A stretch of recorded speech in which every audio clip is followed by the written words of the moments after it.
बिस्मिल्लाहिर्रहमानिर्रहीम। अस्सलाम वालेकुम viewers, welcome back to my channel. I hope आप लोग बहुत अच्छे होंगे जी। आज मैं आपके लिए फिर से केमिस्ट्री लेके आ गई हूँ। केमिस्ट्री 2 हम देखेंगे, एफएससी पार्ट 2 की केमिस्ट्री। चैप्टर नंबर 13 हमने स्टार्ट किया हुआ है। Chapter number 13 is carboxylic acid. आज हमने देखने हैं जी what kind of reactions are given by carboxylic acid, और साथ में हम देखेंगे जी एसिटिक एसिड क्या होता है। सिरका तो आप बहुत यूज करते हैं, लेकिन आज हम देखेंगे एसिटिक एसिड का केमिकल नेम, सॉरी सिरके का केमिकल नेम क्या है जी, और उसके हम यूजेस देखेंगे जी। लेक्चर स्टार्ट करते हैं। सबसे पहले जी हम देख लेते हैं reactivity of carbonyl compound. Carbonyl compound में जो रिएक्टिविटी है वो रिएक्शन 3 तरह से होते हैं। सबसे पहला रिएक्शन है जिसमें कार्बोक्सिलिक ग्रुप का हाइड्रोजन इन्वॉल्व होगा, और इस टाइप के रिएक्शंस को हम बोल देते हैं सॉल्ट फॉर्मेशन। इसी तरह सेकेंड काइंड ऑफ रिएक्शन है the reaction in which hydroxyl group is involved. Carboxylic group में से OH ग्रुप इन्वॉल्व होगा, वो उसकी सेकेंड कैटेगरी के रिएक्शंस हैं। थर्ड कैटेगरी है हमारे पास जिसमें पूरे का पूरा कार्बोक्सिलिक ग्रुप इन्वॉल्व होगा। तो इसका मतलब कार्बोक्सिलिक ग्रुप 3 तरह से रिएक्शन कर सकता है, हाइड्रोजन को रिमूव करके, OH को रिप्लेस करके, और पूरे का पूरा कार्बोक्सिल ग्रुप को भी रिमूव कर सकते हैं। चलें जी, वन बाय वन हम रिएक्शन स्टार्ट करते हैं। सबसे पहले हम कैटेगरी देखेंगे the reaction involving hydrogen atom of carboxylic group. अब अगर आप देखें तो ये आपके सामने एक कार्बोक्सिलिक ग्रुप है, हम काइंड पढ़ रहे हैं जिसमें हमने ये हाइड्रोजन यहाँ से रिलीज करवाना है।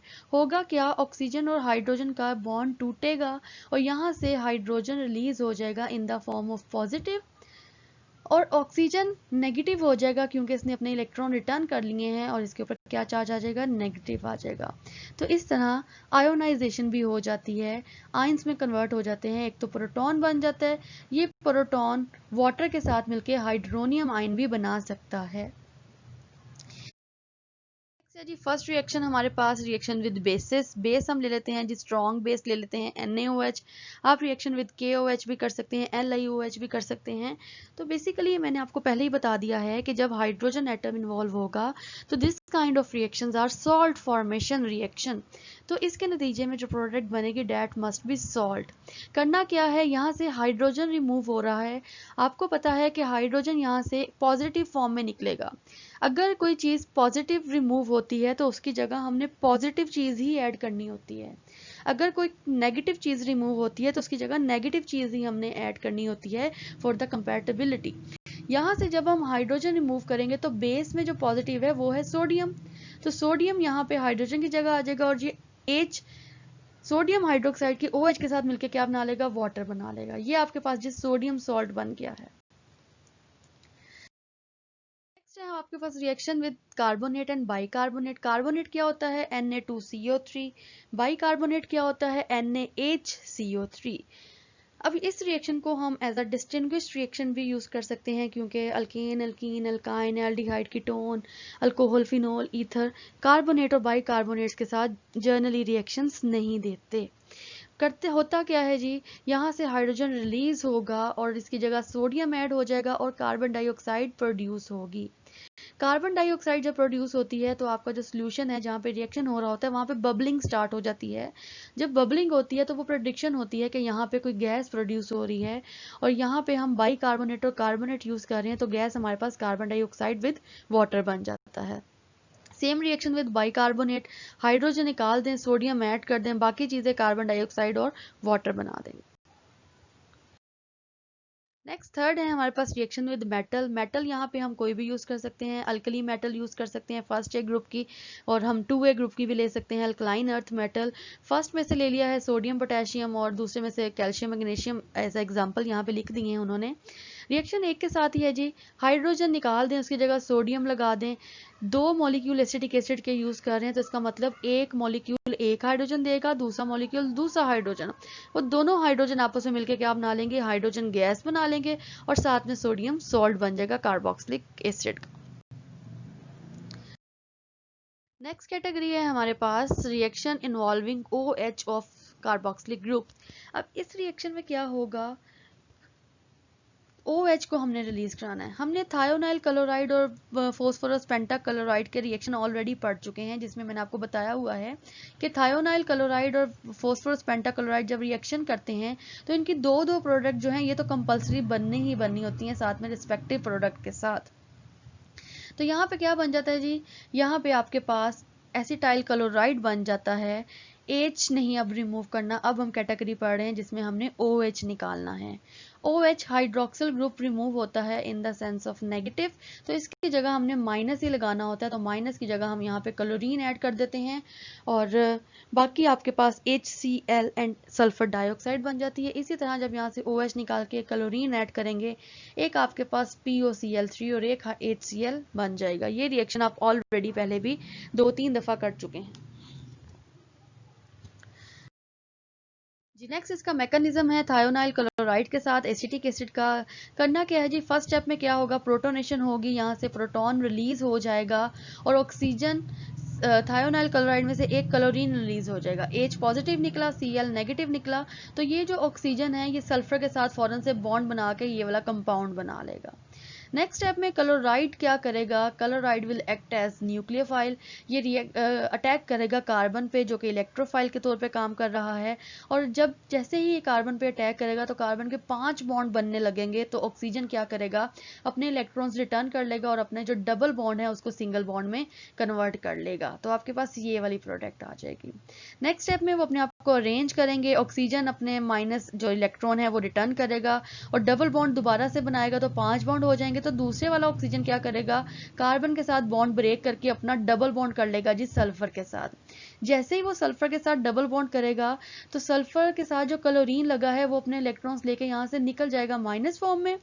ये वाली चीज बन जाएगी आपके पास एसिटाइल क्लोराइड, ये आपके पास बन जाएगा सल्फर डाइऑक्साइड, साथ में बन जाएगा क्लोराइड आइन।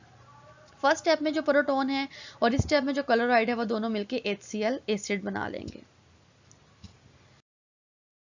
जी। नेक्स्ट है ester, formation of ester. Ester आपको पता है जब कार्बोनाइल ग्रुप के एक साइड पे R और दूसरी साइड पे ऑक्सीजन और R ग्रुप लगा हो, इसको हम बोलते हैं एस्टर।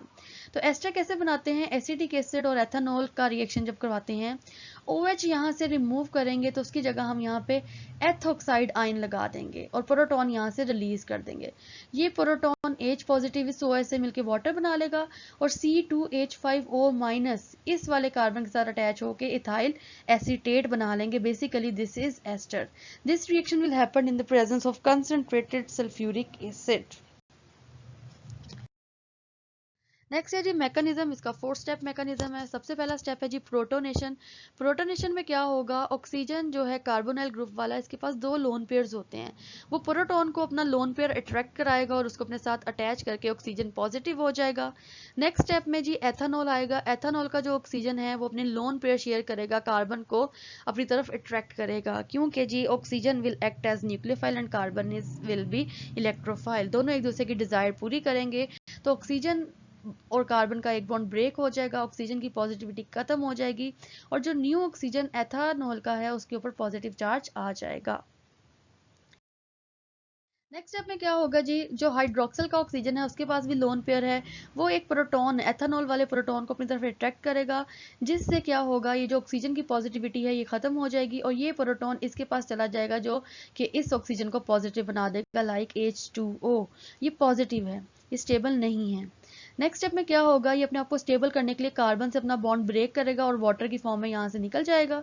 जैसे ही ये निकलेगा तो कार्बन का एक बॉन्ड टूट गया है, कार्बन को स्टेबल करने के लिए ऑक्सीजन फौरन से हाइड्रोजन से बॉन्ड तोड़ेगा और अपना डबल बॉन्ड कर लेगा कार्बन के साथ, जिससे कार्बन स्टेबल हो जाएगा और प्रोटॉन यहाँ से रिलीज हो जाएगा।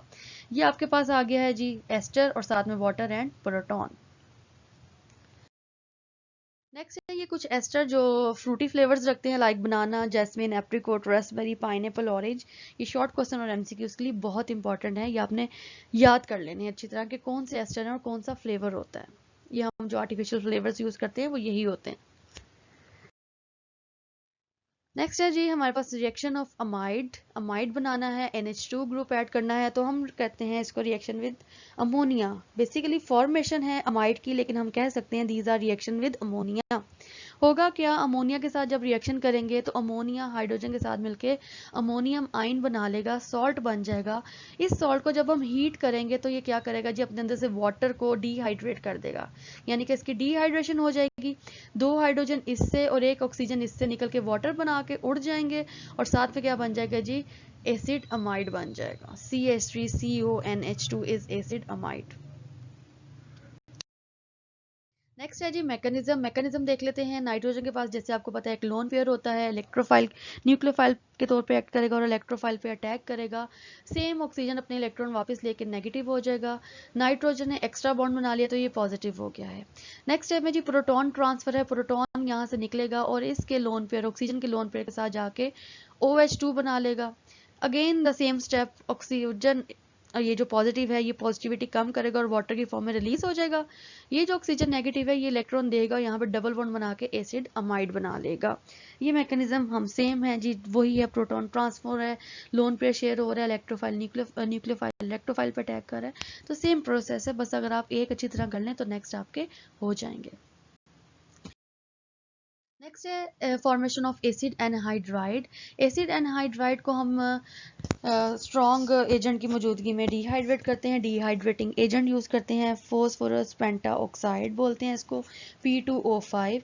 इसमें क्या करते हैं, 2 हम ग्रुप ले लेते हैं कार्बोक्सिलिक एसिड के और एक में से प्रोटॉन रिलीज कराते हैं, एक का OH। ये दोनों मिलकर क्या करते हैं, वाटर की फॉर्म में यहाँ से रिलीज हो जाएंगे और फिर ये ऑक्सीजन नेगेटिव हो गया, ये कार्बन पॉजिटिव, तो ये ऑक्सीजन फौरन से इस कार्बन से बॉन्ड बनाएगा और आपके पास एसिटिक एनहाइड्राइड बन जाएगा।